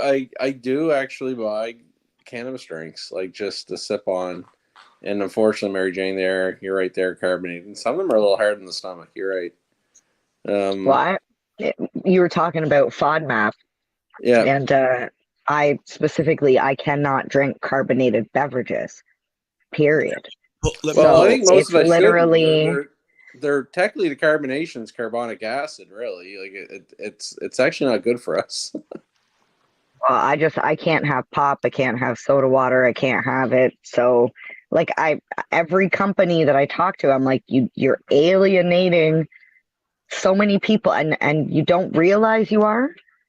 And everybody I've talked to is like, oh my God, this is great feedback because I never considered this. I understand from my end, it has to do with the making of the cannabis and the like it's just easier with the carbonation. It's the bubbles is masking the taste. So I'm like, that's why I'm like, hey, teapot. And until I can find one that's better than that, like really I'm looking at sugar content right now. Oh, fuck. Some of them are crazy. Woo. I will tell you that because I got freaked out when I drank an extra large French vanilla cappuccino and realized that there is 16 teaspoons of sugar in an extra large French vanilla cappuccino that I was just like, yeah. So this, how many in this one? 20. This one. The one I like to drink, which is not the original. I like to drink the mango. It's in the middle. In the middle. What this is that one there is the original flavor. Is it? How many? 20. It was 25. Yeah, that's the highest. Anyway. That's the highest. It's about 25. Is it 25 grams of sugar? 23 grams of sugar. I can't really read it that well, but I think that's what it says. Yes. And then in the 25 mango carbohydrates, potassium 175, THC 5 milligrams, CBD 1 milligram. Yeah. So in the mango one, the one I drink all the time, the carbs are 17 grams and the sugar is 16 grams. So from what I've learned recently, that tells you it's all garbage sugar. Like there's good sugar and bad sugar. This is bad sugar. What are the but ones it's still only 16 grams. All sugar is but bad then, sugar. So this if is you get there's natural sugar with fruit. It's still bad. I'm not going to argue with you about that. If you're going to have sugar, I'm like, that's the way to go. Well, no, yeah, the only way to have sugar is when you're eating the fruit. Exactly. The fruit sugar. I'm like, I feel like this is back to the thing that earlier you're like, juice is bad.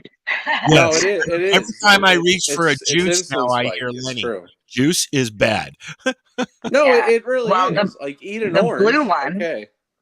I'll go to the blue one. To the blue one. Yeah, that's the bedtime one because it's infused with chamomile. Ooh. But is it it's not carbonated? Not carbonated. And Only you can 35 it's not calories. That's not too Bad bad. one? You the can blue get one. it It's mail not order? sweet. Can you order this Yeah, mail order? Yeah. Yeah, you can get it through OCS.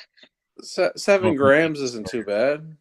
No, it's not sweet, and I get it. They do it because it's bedtime drink. If you're drinking that, it's before bed, and you shouldn't be drinking shit tons of sugar before bed. But I've seen a couple of cannabis drinks like root beer and stuff. They're Mhm. like 65 grams of sugar. I know. Scroll that down a bit, Al. Sure.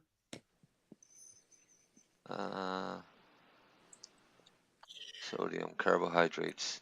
8 Yeah, grams. I'm all for 8 having or- cannabis in my body, but like, I don't want to put all that sugar. Yeah. But you're right about Starbucks drinks and things like that and how much people are buying. If they really looked at the calories and sugars, holy fuck. I don't like Starbucks anything. Same as energy drinks and soda, Coke. Oh God, the Yeah. kids drink that fucking gangster. Prime. What is it called? Monster. I drink a Monster once in a while. I thought you were gonna say Prime, the new one. What's the sugar content? I get the zero sugar one. Oh. Oh my God, this cannabis beverage is 35 grams of sugar. Yeah, that's not even the worst one. Yeah, it's just one that I pulled up because I remembered the name. I'm not into like shaming these people. I'm not gonna tell you who it is, but there's lots of them out there. Oh yeah. Well, that's my yeah. issue with most of the and the reason a lot of them do carbonate them is to get the sugar content down and hide the taste. So here's a cool thing about cannabis and sugar is cannabis will bond, or cannabinoids will bond to sugar the same as they'll bond to oil.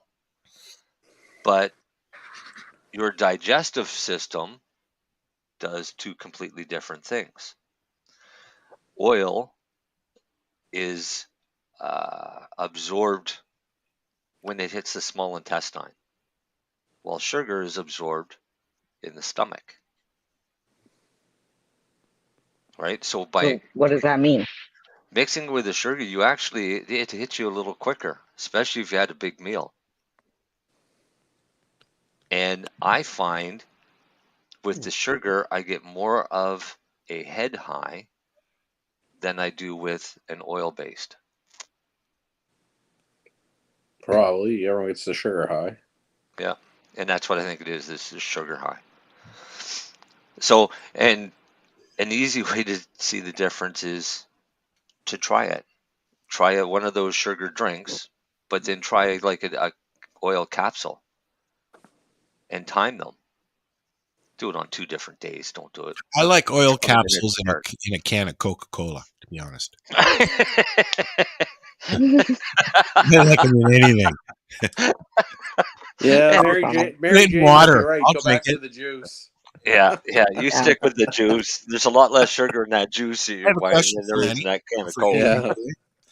Annie. Sugar or honey when you have diabetes? Honestly, Wouldn't it be honey? Honey. It's supposed to be will put it up. worse. It will put it up, but it probably won't put it up as fast. So it'll probably be a little slower. All right, Al, do you have one of those like meter? Not like the Libres, like the one that the continuous monitoring, like little things on the back of your arm. No. That's the way to go, eh? I have a machine that I can check my blood. I don't even do that. No, but Okay. the reason being is they're like you put them in for like I think it's 2 weeks, I believe. Even people that aren't diabetic, yeah, you know what I Emily mean. uses it because she's got type 1. I just have type 2. And No, but you don't even have to be diabetic. Even people trying to lose weight. Oh, really? Well, Are we because what talking it about is, that little circle thing? it's Yeah. measuring your sugar every minute, and you can take your phone. It goes right And to your watch phone. it. Yeah.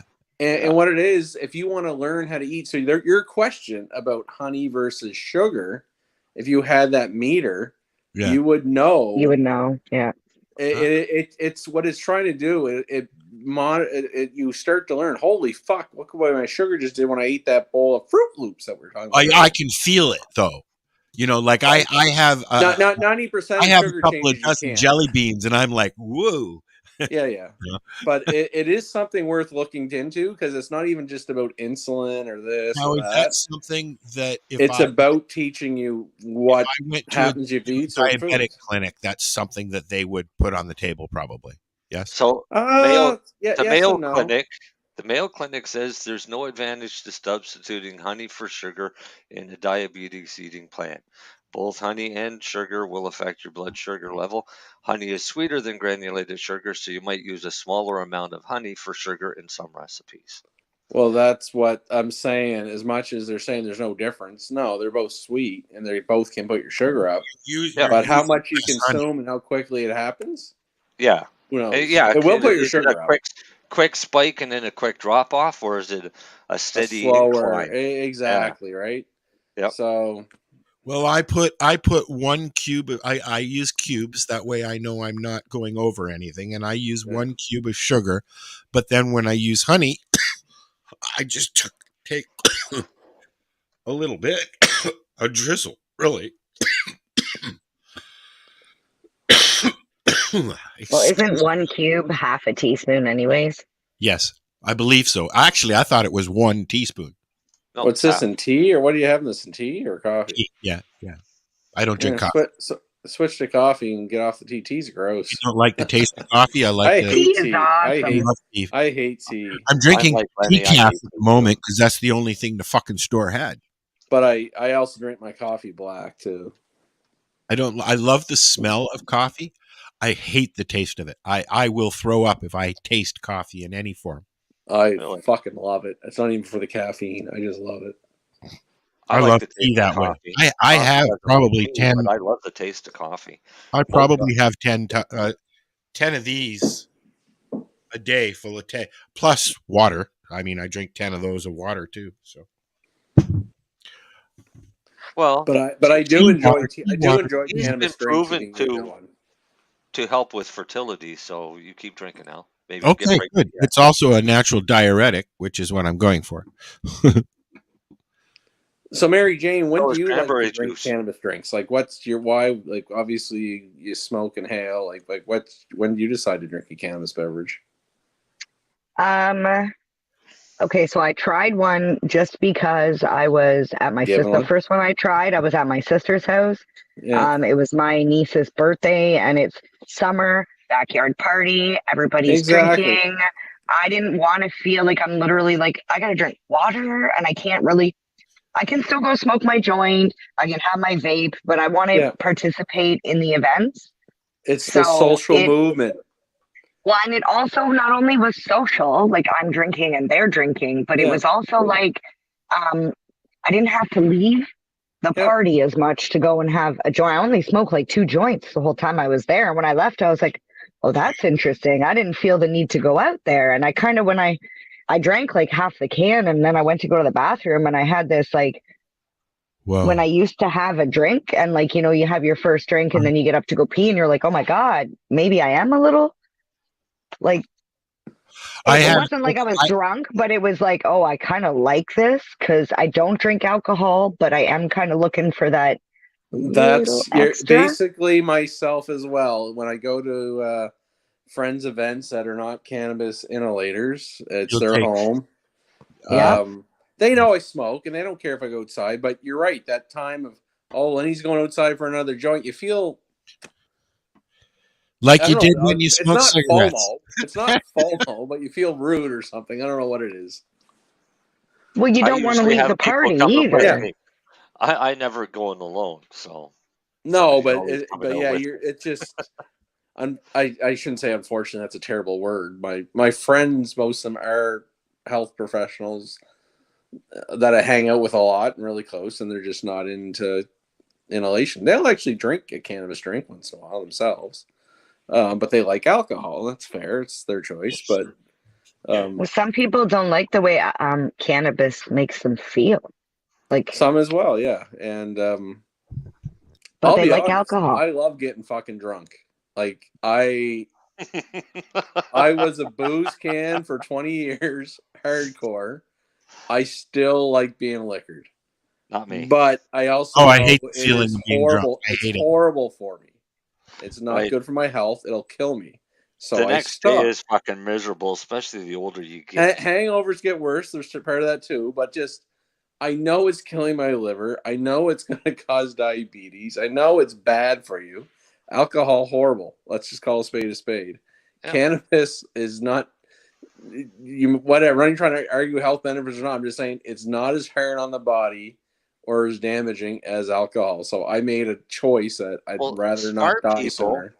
yeah, but Yeah. smart people will use cannabis and alcohol, so the cannabis can counteract the damage the alcohol is doing. I don't know Or that you one, just but anyway. steer away from the alcohol altogether. But No, no. I have like two best friends, and one of them is like heavy consumer of cannabis, just like I am, but also doesn't drink because she doesn't like what it does to her body. It's too much. It's too much. She like doesn't end up feeling well. But then my other best friend, when she smokes a joint, she's like, I'm going to my room. I'm going to my room. I'm not coming out until tomorrow. I know people like that.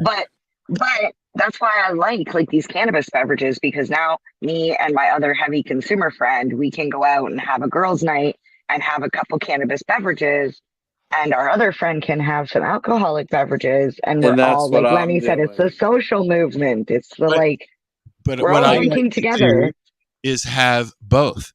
So put some alcohol in that fucking THC drink of yours. Yeah. You go. But what I'm like, you're asking me about See, and pushing that's something with your sampling. choice. Exactly. I That's what I mean. really want cannabis beverages in 19 plus establishments. Yes. I want that now. I don't know why they don't have that. I don't know It's why. fucking the smoking I get, but just get them in the fucking place. I want to say that there is a dispensary here in my town that has brought in an arcade game to their dispensary. They Yeah. brought in board games and tables and chairs, and they have turned themselves into a consumption lounge / retail, but you can only consume, like you're saying, edibles, drinks. It's supposed to be a social space. So like, you want to go try a drink like Teapot and drink with your friends, go there. Go play video games. Go and hang out. That's awesome. I love that. But it's not against the rules and regulations. But this is one thing Katie from Toke Cannabis was saying at this last expo. The rules and regulations are set, but if you read them, like for example, the window coverings, it says you cannot have any products visible from the storefront window. If you have no products in your store and you go and keep it in the back, you can take everything Well, off. this is what a lot of people were like, oh, we'll just throw up window coverings because this is what we'll do. And people just assumed that this was the industry standard, that you had to put up window coverings. No. When in reality, that's not it. So just like this guy here in town, he's like, there's nothing that says that people cannot consume once they purchase. Depends on the province. Okay, that's fair. No. You're like Ontario, you might be right, but Nova Scotia, I think the intent That makes is sense. Nova the intent Scotia's a is you're liquor supposed store. to take it home and consume it in your private, like, not that anyone fucking regulates it. Don't get me wrong, but I'm just saying. But they can't really do it in Nova Scotia because their cannabis stores are in the liquor stores. That too. So the people would But the say, way well, they say, you, like, you they- can have your cannabis in the store. Why can't we have our liquor and want to sit and drink?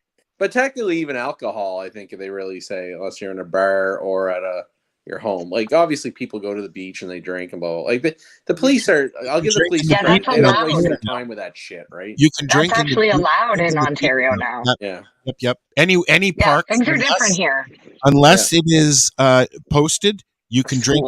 You can drink alcohol in any park and near a school or much like that's pot. what it should be. Fucking Vegas is where it's at. You fucking go into the shopping and you're drinking a beer. It's fucking awesome. New Orleans, you walk down the sidewalk. All the beer kiosks give you all your drinks, and it's not just beer, all liquor.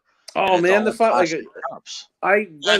Jimmy So now buckets. there's a whole industry in down in New Orleans, those plastic cups, because every fucking place has their own cups. Yeah, I had when I said I used to drink a lot. I was down in Vegas. Oh, really? It's a I got this collector's thing. giant fucking flute of margarita. It was like fucking 8 shots of tequila and frozen thing. I walked all over the Vegas Strip for like 3 hours drinking this fucking frozen margarita, getting shit faced on the street. It was awesome. That's what I did in New Orleans with hurricanes. It's so much fun, and Yeah, these- no one's getting hurt. It's fine. I've Then never I- been to then I Vegas, met- and I've only been to a casino with Mary Jane. I love it. And you Vegas, complain the whole time. I did not. Vegas is fun. You did too. Are we gonna walk around the whole place? Ugh. I never went And to then I have to Vegas. listen I to you went for to 3 days after. We had just walked around all day at an event. Yeah, And that's then you true. went to a I don't even casino. know what. Yeah. Yeah, because I don't ever do just one thing. I got to do multiple things. We went to Reno a couple times, and it was awesome. But I've always wanted to go to Reno. Reno I hear is it's a better time than Vegas. well because it's a bit One of my smaller. favorite movies. It's not. It's called country called music, Waking Up in Reno. No, That's it's why I not always as wanted to no, go. They've got all kinds of different I know. venues for music and stuff like that, but it's Little not Nevada as- is what they consider it, though. Yeah, it's not as gangstery as Vegas is. Gangstery? Do we want to let's If that's let's the term. see what's going on in New Orleans? Go ahead and talk. But yeah, Reno was awesome. But what I liked was I had a friend that worked security at one of the casinos out by the airport in Reno that I met online, and then I said I was going down. And he said, "Well, when you come down," he said, "let me know. I'll pick you up and I'll bring you for a tour." And he gave me a tour of the backside of a casino, the more of That's the inner cool. workings, and it's fucking amazing how much these guys are doing behind the scenes that people don't know. Casinos in Vegas and Reno and places like that, good casinos don't have windows. There are no windows that you can see from the gaming floor, and the reason for that is they don't want people to know what it is outside, whether Where it's is this, Mary daytime Jane? or nighttime. This is the Cat's Meow balcony in New Orleans. In the corner. I go on this Yeah, that's website, right, the French EarthCam. Quarter. Yeah, so I go on EarthCam. I found this when COVID was going on because I was trapped in my house and I was like, "Fuck, I need to get out." Oh, So we've been doing that for years. I would go and find like webcams all over. Yeah. My buddy Here's and my I favorite. my buddy and I sat in my living room and we walked via webcams from our apartment in Durham, Ontario, to the forest in Cuba. Not Cuba, in what's below on the other side of Panama. The other side of Panama. Colombia. Yeah, we literally walked via webcams and stuff like that right into the Colombian forest where it just stopped because there's no roads. It's funny. Yeah. What you got there, buddy? You got a Red Bull going on? Bull piss? Some bull piss for Lenny. I got a WHL game to watch here in 5 minutes. So That's I'll be okay, up to we're fuck down to hours. You need to drink for that. Yeah. So Do you drink Red Bull with alcohol? oh fuck, they're awesome. Yes. Oh, good.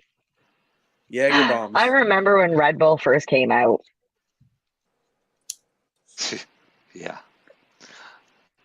I Still don't would- like it. I love the taste of Red Bull. I'd just drink it if there was no caffeine in it. Oh, it's so Yeah, there's gross. a lot of caffeine in that, isn't there? It's coffee. You oh shit, volume. Mute. Is there volume for this thing? Do you think? Let's hear if we can hear any volume. No, it's just a cam. It's like So, the old, we used to do webcams. The, when kara- we were doing the websites. karaoke one, the karaoke one on EarthCam, the actual inside the karaoke cam, that has sound. Don't play that. I'm just saying, but that one has sound. Okay, thank you for the. So if you like watching those types of videos, I'll tell you a really good one that I watch a lot, especially this time of year. And it's Brooks Falls, Alaska. I've seen that one. And it's the grizzly bears getting the salmon out of the river. Yep. And it's hilarious to watch. That's because a lot of times there's a lot of bears that show up. So you get I some bet good you it's on here. bear Let's see. fights. Holy crap! Look at all those people there. Brooke Can't get over how many people are there. Falls. There's hardly anybody. You I was have to gonna see I say, will when say, even during COVID, there was tons of people there. Oh yeah. Like I couldn't get over how many people were there. I was Nope, like, and no we're stuck Brooks in our Falls. house. Next one. No Brooks Falls. Not on that one. That's on Brooks Yeah. Falls is on explore.org, I think. Yeah. I thought there were. These are all the different cameras that they have. So I Yeah. haven't talked to Marcel lately. Is your crop going to make it this year, Marcel? Well, it's survived 2 hurricanes so far. Okay. And as shitty of a season as it has been, I won't go away empty-handed like a lot of people are. Yeah. I've heard it. I heard it's been rough in Nova Scotia because of the rain. Yeah. Oh man, it's been under. Well, I mean, the whole month of July was rain. August, we had 7 days of no rain. Yeah. And in September's hurricane and rain and hurricane and rain. Yeah. Now we're forecast for another week of sun here. A bit of showers on Tuesday, I think, and that's fine by me because I would still like to go another 2 weeks on some of them. Okay. But if I can't go 2 weeks, then I'll haul out the trimmer and fire her up and start throwing it in. But yeah, it hasn't been a good season. Everybody's fighting powdery mildew and molds. Yeah. And males. And well, not all That's of us. gonna happen. but males. That's gonna happen the more and more that people start growing. 'Cause Everything mailed on me this year, Len. I got nothing. Did you try the Donair Kush, Mary Jane? yeah, no, No, you haven't tried No. it yet? oh no, I thought you meant right now. Sorry, No. I'm buzzing off the Donair tit Kush. animal. Why Donair Kush? What'd you do? Cross. I like the Donair. You got to I like the Donair over. I'll be honest, it's fucking platinum OG Kush. Okay. We tell people that, but what it was, I'll tell you the story of the name. Well, Marcel knows Matt. We grew it. It was really nice. It is really popular. That's why I was asking what she thought of it. And we saw there's a bunch of platinum things on OCS, and it was like, oh, for fuck's sakes! If you try to apply for it, they'll say they have too many platinums. So we're like, all right, we'll be these assholes that rename something. So we decided to be it. So in the end, we were making fun of some of the other local LPs, and they're making fun of everything was a wave or crab or fucking something. And Matt and I were just making fun of them. It's like, hey, stupid to rename shit anyway, but they always do. And the other thing is, like, they haven't even done anything. It was truly Nova Scotian. So we were like, you need something that's fucking stinky and means fucking Nova Scotia. So there's only 2 things stinky in Nova Scotia that people like: lobster and Donair. I ain't calling it lobster Kush, so fuck it, Donair Kush. So it's got nothing to do with Donair. It stinks. There's a little bit of a sweet bakery taste at the end of it. I'll try. The only thing they had here so far, was oh fuck, I can't remember what he had in. Yeah, he had one strain in, and then a couple of the Shatterizer stuffs. Yeah, but the Donair Kush is the only reason I was asking her. I'll see. We can't. It is fucking pretty popular in Ontario right now. Yeah, I'm a fan of the Donair over the Titanima. The Titanimal's got a little bit more earthy gas into her. It's not. No, that makes sense. I'm not a gas lover. There Do you you know go. where Donair would sell really good? Is Alberta. Yeah, it's sold out there too. Yeah. They would eat that shit up out there. That's the other funny thing Matt and I didn't actually know Donair was even anywhere else in Canada. We didn't know it was a thing in Ontario and Alberta. Right, but what it is so many people have moved from Nova Scotia. We knew that. Out to Alberta. You look at some of those guys in Fort McMurray that get Acropole pizzas flown to them every week. Yeah, we did know that, right? Like we knew that, but there's actually like Donairs, like stores or people like advertise they make Donairs like out there, and then I didn't know that was going on. I was like, oh fuck. In Musquodoboit Valley is a small restaurant. I forget what the name of it is now, but the guy that owns it, his name is Kyle, Lebanese fellow, and he was in Surrey, BC, trying to do Donairs out there, and it didn't work. So he came back to Nova Scotia, and because his Donairs are amazing. So it's only certain places, BC, Lower Mainland, people weren't buying the Donairs, not when they've got so many other ethnic foods there. It is if you like Donairs, you got to go and get one of Kyle's. I like, honestly, the best one I think I've had is, I used to like Old Bash Delaney in the north end of Halifax. Like was across from where my grandparents lived in the Hydrostone area. Yeah. My dad grew up in Halifax, so he would tell you Tony's on Roby Street's the best Donair and blah blah blah. But I'll tell you, Ravana Pizza in Bible Hill. Theirs are good. They're pretty fucking good. That's where I get Acropoles mine. isn't bad. I had Acropoles. Yeah. Have you guys had one? I miss pizza. We got nothing here, dude. Okay, so do you know what a Donair is? Yes, I know what they are. We've got a Subway, a Chinese food restaurant, and Isn't a Donair like a falafel? Yeah. No. Well, no, I mean, I've had one though. I've had one. A Donair is a pita bread Yep. that has a sliced beef mixture, which is basically ground beef and spices. Oh, sounds like shawarma. I was about to say you're going to call it a shawarma. Like you're going to call it a shawarma. Yeah. But then it's got onions and tomatoes. Some will put pepperoni and some will put mozzarella cheese, and then Donair sauce. And Donair sauce is a sweet, garlicky white sauce. Yuck. It's fucking awesome. I think I'd rather take some sauerkraut. No, it takes away the spiciness of the meat, is what it Hey, does. Marcel, we got to go. And it's spicy. Oh. 2, 1. It's good.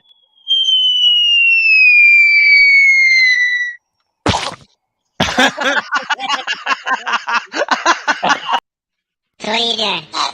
Nothing. Why not? Trying to get on this Lifestyle Radio website. Sounds like a cool website. Yeah, it's alright. Oh, wait, I might have it. You might have it. You're listening to Lifestyle Radio. The opinions expressed during this show are those of the individual participants and do not necessarily reflect the opinions of their associated organizations or Lifestyle Radio. We are the Cannabis Broadcasting Group here at